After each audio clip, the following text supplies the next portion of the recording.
মুখ্যমন্ত্রী মমতা বন্দ্যোপাধ্যায় যখন বাড়ি বাড়ি বিনামূল্যে বিশুদ্ধ পানীয় জল পৌঁছে দেওয়ার ব্যবস্থা করে চলেছেন, তখন এক শ্রেণীর অসাধু ব্যক্তি বিশুদ্ধ পানীয় জল সরবরাহের নামে টাকা আদায় করছে বলে অভিযোগ উঠেছে।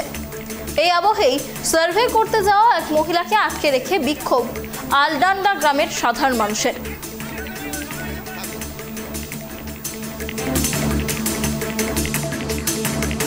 জল সরবরাহে টাকা আদায়ের অভিযোগ, মুখ্যমন্ত্রীর প্রকল্পে দুর্নীতির অভিযোগ তুলে সরব আলডান্ডা গ্রামের বাসিন্দারা। মুখ্যমন্ত্রী মমতা বন্দ্যোপাধ্যায় তিনি যখন নিজের উদ্যোগে বাড়ি বাড়ি বিনামূল্যে বিশুদ্ধ পানীয় জল পৌঁছে দেওয়ার ব্যবস্থা করে চলেছেন, তখন কিছু অসাধু ব্যক্তি বিশুদ্ধ পানীয় জল সরবরাহের নামে টাকা আদায় করছে বলে অভিযোগ।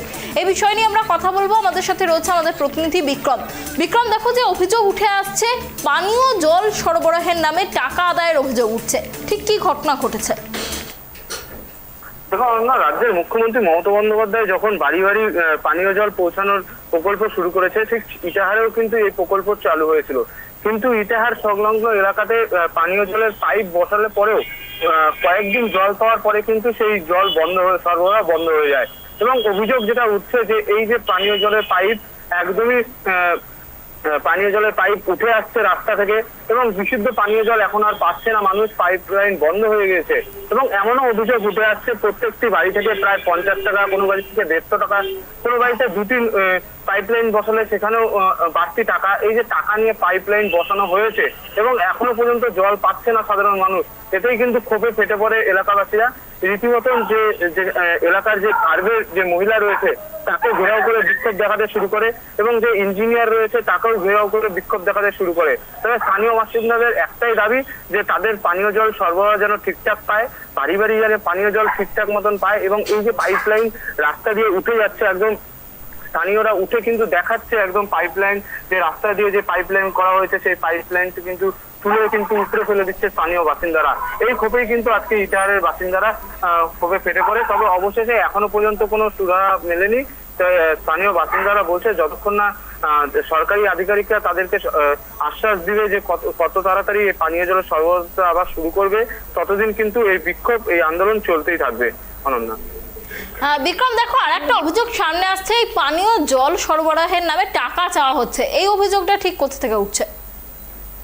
দেখো, এই অভিযোগ কিন্তু স্থানীয় বাসিন্দারা যারা রয়েছে, যাদের বাড়ি বাড়ি পানীয় জলের পাইপ লাইন দিয়েছে, তারাই কিন্তু এই অভিযোগ তুলছে যে একটি বাড়িতে নলকূপ বসালে কোনো বাড়িতে 50 টাকা, কোনো বাড়িতে 150 টাকা, কোনো বাড়িতে 200 টাকা, এরকম কিন্তু এক একটি বাড়িতে এক এক রকম করে টাকা কিন্তু আদায় করেছে।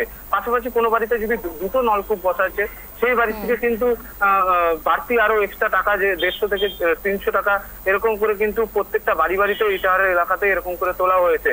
যারা সার্ভে করতে গিয়েছে তারাই কিন্তু এই টাকা তুলেছে বলে মূলত অভিযোগ তুলছে। তবে এখনো পর্যন্ত থানায় লিখিত অভিযোগ দায়ের করবে এলাকা বাসিন্দারা, যে এই যে টাকা তোলা হয়েছে সেই অভিযোগে। কিন্তু স্থানীয় বাসিন্দারা বলছেন যে এই যে টাকা নেওয়া হয়েছে সেটা তারা নিজের ইচ্ছাতে দিলে পরেও পাইপ লাইনে এখনো পর্যন্ত কেন পানীয় জল সরবরাহ হচ্ছে না, সেই নিয়ে কিন্তু বিক্ষোভ ফেটে পড়ে। তবে এই যে টাকা নেওয়ার অভিযোগ, সেই অভিযোগও কিন্তু মারাত্মক অভিযোগ, কেন সরকারি প্রকল্পের নাম করে যারা টাকা নিয়েছে তাদের কিন্তু শাস্তির দাবি করছে স্থানীয় বাসিন্দারা। অনন্য। অনেক ধন্যবাদ বিক্রম আমাদের সঙ্গে থাকার জন্য। আপনাদের আরো একবার জানিয়ে রাখি, মুখ্যমন্ত্রীর উদ্যোগে বাড়ি বাড়ি পানীয় জল সরবরাহের ব্যবস্থা করা হচ্ছে, আর তখনই এক শ্রেণীর অসাধু ব্যক্তি তারা পানীয় জল সরবরাহের নামে টাকা আদায় করছেন, এমনটাই অভিযোগ উঠেছে ইটাহার থেকে, যেমনটা জানা যাচ্ছে। এবং সেই টাকা নেবার পরেও সঠিকভাবে পাইপলাইন বসানো হয়নি, যার কারণে নিয়মিতভাবে জল পাচ্ছেন না এলাকার মানুষজন, আর তাতেই ক্ষোভে ফেটে পড়েছেন স্থানীয় বাসিন্দারা।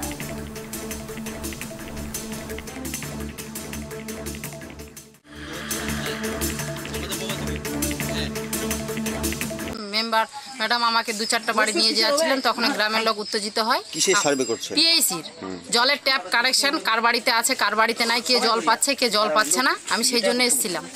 এখানে আমাকে সার্ভে করতে দিল না, আটকিয়ে রেখেছে, মোবাইল পর্যন্ত নিয়ে নিয়েছে। জল পাচ্ছে না, সার্ভে করতে আসছিল, আমরা সার্ভে করতে দিব না। কেন?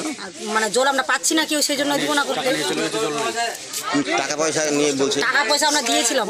কতদিন আগে? মোটামুটি 3 বছর আগে। কত টাকা করে? 150 করে দিয়েছি।